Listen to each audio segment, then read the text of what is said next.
Hey everybody, HomeSliceHenry here, and in today's video, we're going to be taking a look at a brand new Ultra Beast in the world of Pokemon Go, Celesteela.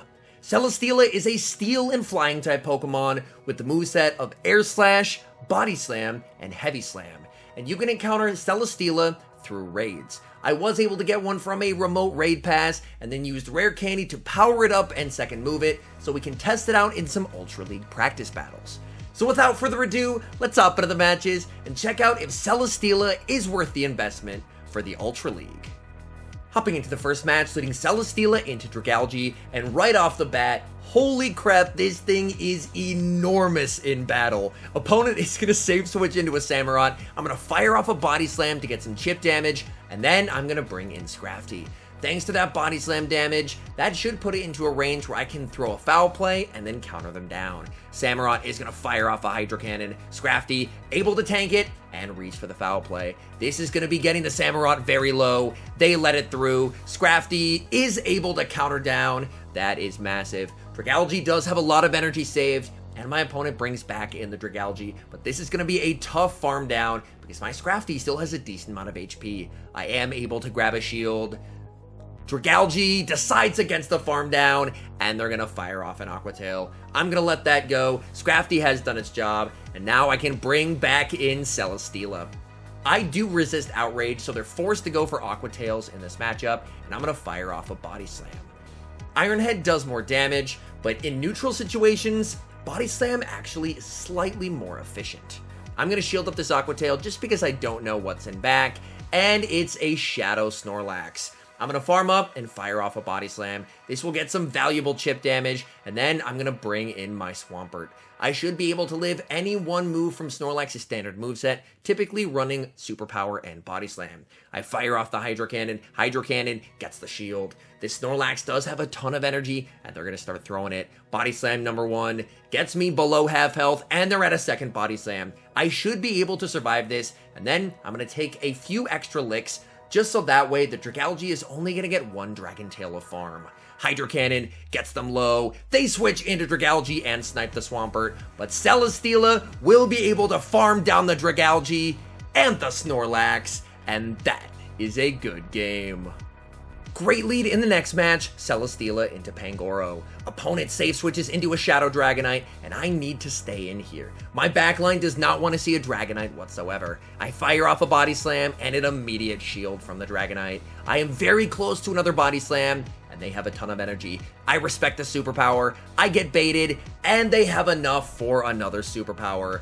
This is tough. I let it through. It is barely not enough to KO, and I'm going to fire off a last second Body Slam. Body Slam takes down the debuff Dragonite, and I'm able to win switch. Pangoro farms down. They have energy, so I'm actually going to bring in Swampert. Swampert only hits for neutral here, but I don't have to worry about a close combat nearly as much as if I brought in Scrafty. They bait with a Night Slash, I build up to the Earthquake, and I'm baiting with a Hydro Cannon, hoping for a shield. Opponent calls it, very nice read. I'm going to fire off a second Hydro Cannon. This should be grabbing the final shield here. Pangoro continues to farm up energy. They have enough for a Night Slash and a close combat. I shield, it's a Night Slash. I go for the snipe with Scrafty, but they immediately fire off the close combat, and I take massive damage. That is super unfortunate. In comes Poliwrath. I go for the Foul Play, but unfortunately I lose CMP.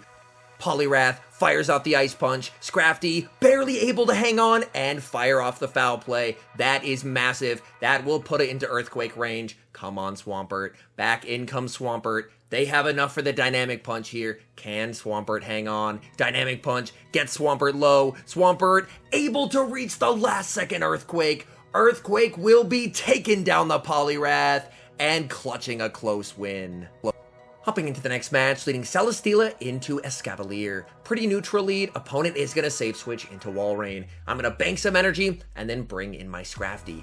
Even at an energy disadvantage, this is still an extremely comfortable matchup for Scrafty. They fire off the Icicle Spear, and I'm going to fire off the Power Up Punch. All I have to do is throw one pup, and then I should be able to commit to the farm down here. With their energy lead, they're going to be able to reach 2 more Icicle Spears, but XL Scrafty is going to be able to tank it. They fire off the first. They're able to reach a second, but I do not have to shield here. The bulk of XL Scrafty allows me to tank it, farm down, and leave with a move loaded. They bring in the Escavalier. The Escavalier is going to take some serious damage from the foul play. They let it go. I'm going to bring in Swampert. Farming up. They go for a catch, and in the back, they have Giratina. So my opponent was able to bait out my Scrafty, which is really unfortunate, because now my best counter to Giratina is gone. Earthquake, unfortunately, does get shielded, and they're going to fire back with a Dragon Claw. Dragon Claw does start to get me quite low, and they're barely able to outpace. I'm thinking odds are they're probably going to shield whatever I throw here, because an Earthquake would do more than anything Celesteela throws. So I decide to go for a Hydro Cannon bait. My opponent calls the bait. That's really unfortunate. I bank the Quake, and I'm able to catch a Dragon Claw back onto Celesteela. At the very least, that is resisted, but Giratina is very tanky. They bring in Escav, and Escav does have a move loaded. Drill Run is single resisted, and it still does some solid chip damage. I'm going to fire off the Body Slam, and then try and go for the Air/Farm Down. This is going to be close. Celesteela going for the Farm Down, and I'm able to get there. That's huge. I have the energy. I go for the Air Slash, and they're able to reach a move. That is not great.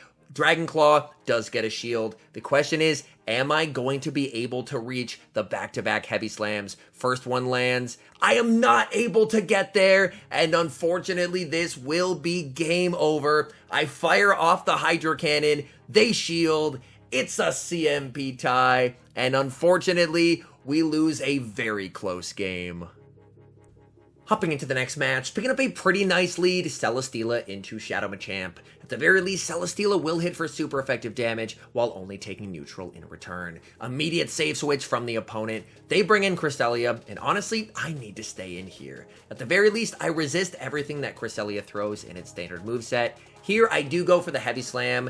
In neutral situations, Body Slam is actually slightly more efficient. And that's just because Heavy Slam is not a great move, whereas Body Slam, even despite the fact that it doesn't get same type attack bonus, is just a significantly better move in terms of damage per energy. So as you're going to see, I do fire off Heavy Slams in this matchup. Typically, you will want to go for Body Slams, as Body Slam is going to be the way to go. Celesteela farms up, and I end up winning the CMP tie on the Body Slam. Body Slam gets the shield from Cresselia. They're going to fire off a move, and honestly, that's fine by me. I'm perfectly happy with taking shield advantage in this situation. They bring in Shadow Machamp to snipe, and I'm going to counter with Swampert. Machamp able to outpace with the energy lead, and I am going to commit the shield because I have to keep this Machamp away from my Scrafty. I'm going to farm up and go straight for the Earthquake, hoping for the no shield. Earthquake takes down the Machamp. We'll have to see what they have in the back. We know they have the Cresselia. They have a Giratina in the back. This Dragon Claw is not going to be enough to KO, so I'm going to let that through. I'm going to build up to the Earthquake, and I'm actually going to bait with a Hydro Cannon. I'm expecting to grab a shield here, so I do go for the bait. I'm able to get a shield, and it's a simultaneous switch. Scrafty into Cresselia. I'm going to shield up the Moonblast, counter down the Cresselia, and from here, this game will be over because I will be able to reach double foul play versus my opponent's Giratina. I fire off the first. This is going to get them below half health. They're going to fire back with the Dragon Claw, but Dragon Claw is just not doing nearly enough damage here. The bulk of XL Scrafty able to tank it. I reach foul play number 2. This will be taking down the Giratina, and that is a good game.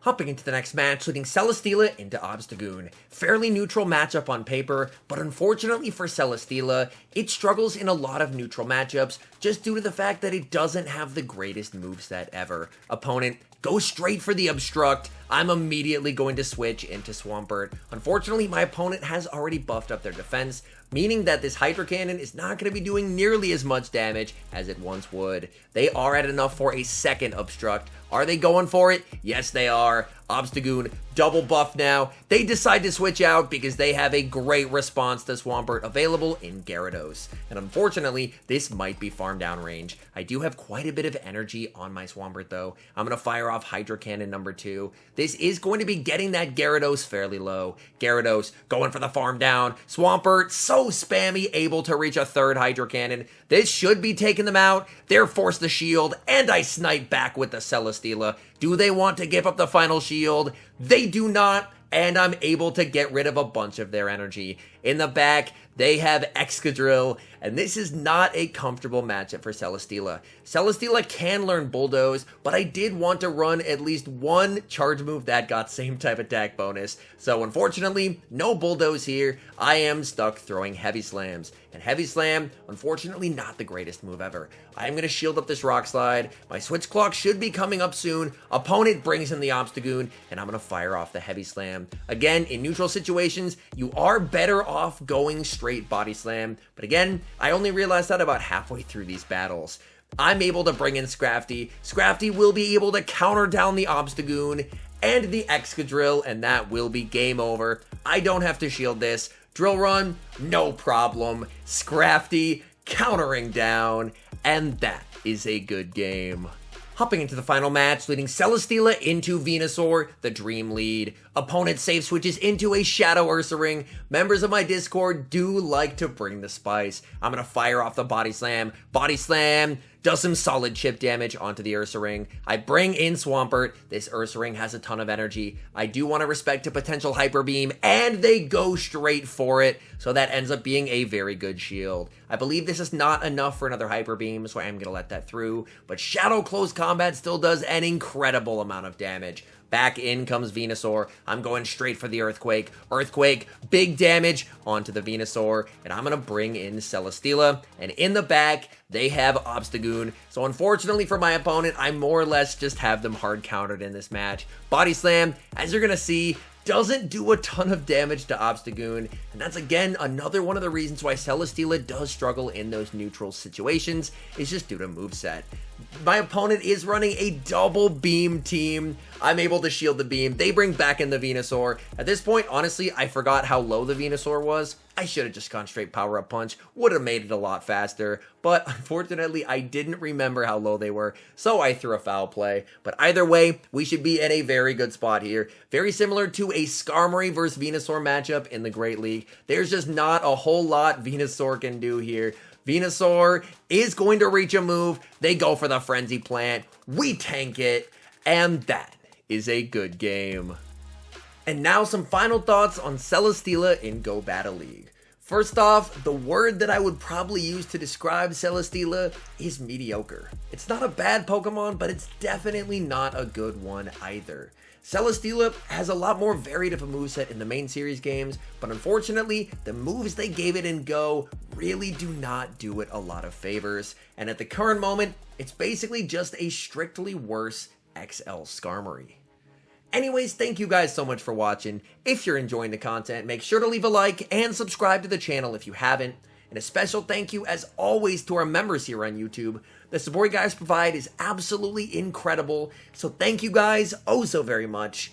And until next time, I've been HomeSliceHenry.